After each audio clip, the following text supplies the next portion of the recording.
If you think destabilizing your sense of security, how you think things are going, isn't a plan and a plot that's purposeful, baby, let me introduce you to sturdy skills.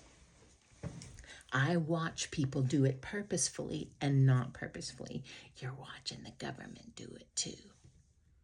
When someone can knock you off your center, like knock you off your center, not just whip you around a little bit, they win. When you are looking for the government to be your daddy and fund everything that you think is good and purposeful, you've missed the point of being a part of a community. When you say somebody oughta, is that someone you? Now, I'm going to talk to the people who say they follow Jesus, and the rest of y'all can hang out or you can blow out. But here's what I want to say to y'all. Friend, he is a paradigm. He didn't attack the problem. He healed people. And he tended to himself first. When the crowd got too big, he went away and got quiet. He tended to himself first. He didn't just keep giving because everybody kept asking. He did not. And if you think you're being godly by wringing yourself out and giving yourself to everybody, even when you're exhausted and you're sick, honey, you've been taught by old school religion. You, me, we are meant to receive first, so then we can bubble over the goodness and the love. And being firm if we need to. Because loving on something doesn't always mean sweetness and light. Sometimes it means being firm. But always, always, always, you learning how to be sturdy. And, look, stuff takes you by surprise. But the part where you let it freak you out so you can't even function and all you do is keep watching this doom scroll over and over, honey, if you wait 4 hours before you go back to your doom scroll, nothing is gonna have changed that you can control. Because we think that complaining or watching is purposeful in that it changes anything. You know what changes something? You getting sturdy. You deciding things from a place of sturdiness, not from fear, like folks want you to, and not from anger, which folks want you to. Notice who wants to recruit you onto their side so you can be against. You know who I'm for? Humans. You know what I understand, absolutely understand, that even the people who are rabidly disagreeing, they're just disagreeing on this part because this part, they're doing it different than each other. But underneath, here's what we want. To be loved, to be seen, to feel safe. Well, honey, to be loved, to feel seen, to be safe, you have a story that it comes from other people. Your physical body, never meant to be safe. Always on the table for death. Jesus didn't come to rescue you from death. You're gonna die. He came to rescue you from the fear of death. Being alive is hard. Dying is the transition. Too many of y'all are busy praying that Jesus comes back, and Jesus said, look, bitch, It's better that I go because you have this power. You have the power to do things. You do.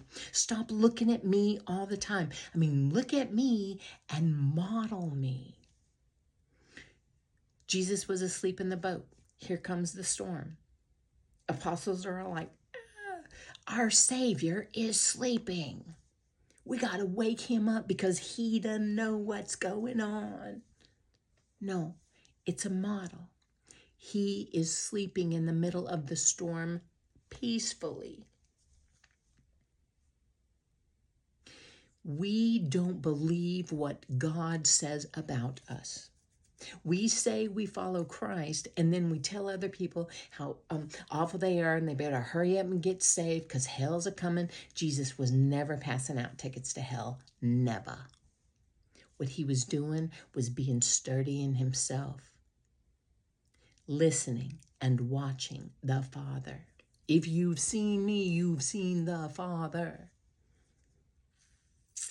Why won't you believe what God says about you? Says Jesus. I believe what the Father says about me, says Jesus. Why won't you believe what I say and I think about you, says Jesus. And what does he say and what does he think? That you're the beloved. That before the beginning of time you were known. You were known and you were loved and you were called by a name. And there's an identity in you that was knitted in your mother's womb. That purposefully you were created. Let us create them in our image. Not so they could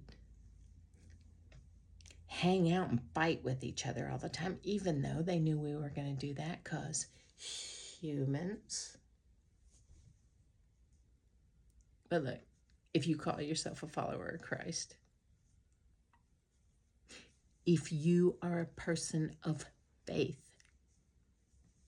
consider, are you choosing teams or are you on Jesus's team? Are you using Jesus as leverage to get other people to behave properly? Or are you using Jesus as your paradigm, as your model?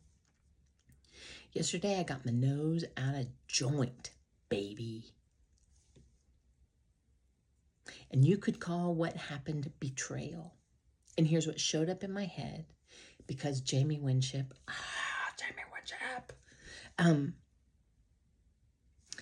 pointed this out. Jesus washed the feet of the disciples, and then he let Peter and Judas go on about their business. He knew what was going to happen and did not withhold love.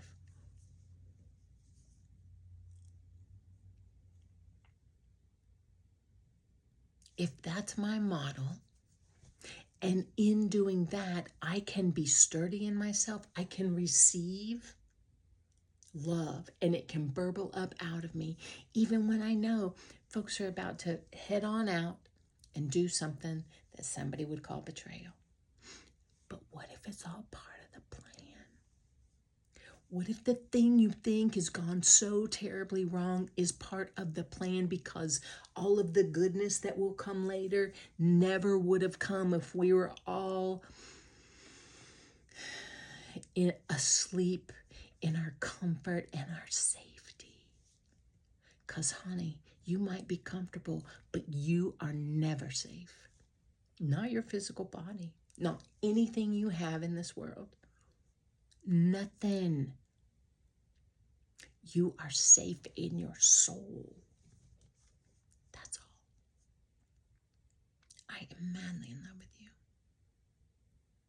If I could crack open my heart and you could just taste what it's like to like being you, to not be fighting yourself about yourself all the time, to not be not trusting who you are because you have anchored your identity in what other people say about you, other people who are afraid and don't even know how they think about themselves. You're the beloved. Before time you were known. You were known, you were loved. You were called by a name. You have an identity that was put in you because purposefulness. And the things you think you don't like about yourself, they're part of your superpowers. They are part of your superpowers. Stop trying to pray yourself and other people out of their witness and their testimony. Stop it. Pray for them strength. Pray for them wisdom. Cry. Lament. Lamenting is not complaining.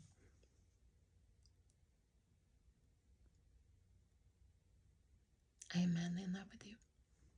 It's Friday, blood moon. There have been no trains this morning. I don't know if it's a Friday thing though, because I haven't paid that close attention. Anyway, I'm distracted. I know it because I'm madly in love with you. Burp, burp. Home Chuck and I are madly in love with you. We offer you flowers.